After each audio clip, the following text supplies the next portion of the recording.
I had a video tonight, then I pushed it aside for Dino's recommendation of the wild octopus attack. Take a look right here. You have a crab in Australia minding his own business. There's another crab right there in the foreground hanging out. This little crab has no clue about what's about to happen to him.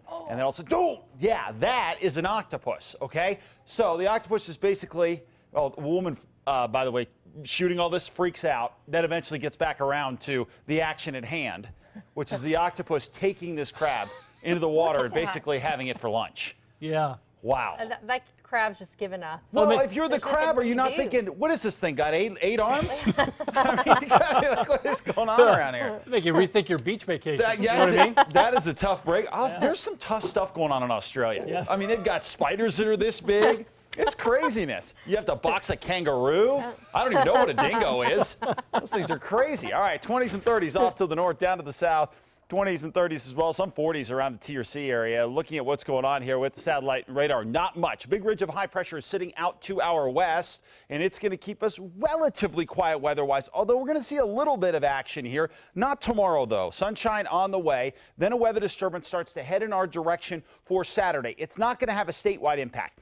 But what it will do is slide up from the south, give us some clouds across southern New Mexico, and the chance for a spot shower. And that's about as good as it gets through the next 4 to 5 days, as we're going to end up fairly quiet before we get back into the storm track later on next week. But the past 2 weeks have been unbelievable for a variety of reasons. We've had many cold fronts going into the east side of the state, pushing that moisture up across the northern mountains and dumping a ton of snow. We've also had a lot of storms coming in from the west, which have hit the west slopes of the northern mountains and up into southwestern Colorado. So the combination of these two have meant very good storm totals for the northern half of the state and into southern Colorado. But down to the south, basically, it's not a plague, but crickets is the point we're making here. Very little going on weather-wise down there. And as we connect the dots here and take a look at what the snowpack looks like across our area, you can see where the storms have hit. Now, we were about 50% below average in places like the San Juans for snowpack before this pattern started. Now we're up to 77% of average. So we're still below, but we're getting there.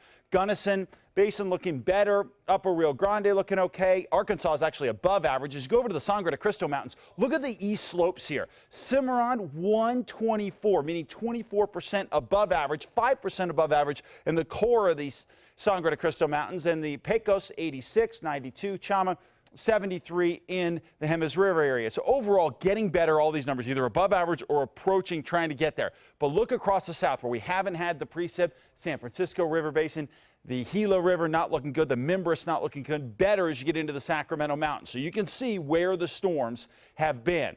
Now, there is more good news on the way, and that is El Nino has finally arrived. We've been very close to an El Nino for months here, but if we now take a look at the numbers, what we need here is 3 straight months of 0.5 or above for our ocean temperature, meaning above average warmth. We had it in December, had it in January, had it in February. We're likely to see it continue into March and April, so that's good news. We got that basically weak El Nino in place. It does mean the storm track is likely to continue in our direction. In fact, the long-range models tell us through the spring we're going to be well above average for precip.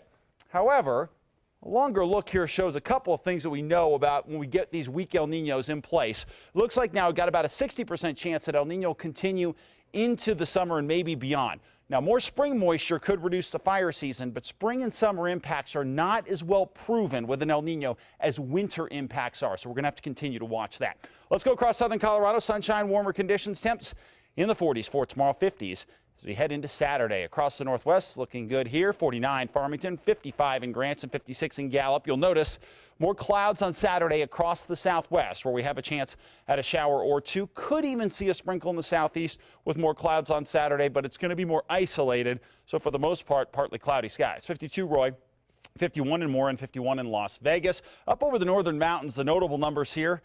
Well, we're going to be very cold again tomorrow morning, then warming up nicely in the afternoon with temperatures in the 40s, eventually in the 50s in Santa Fe. 51 Cedar Crest, 57 in Tejeras, and 53 out in Estancia. In the metro area, mostly sunny and warmer conditions here. High 50s, low 60s after a start, though, in the teens and 20s.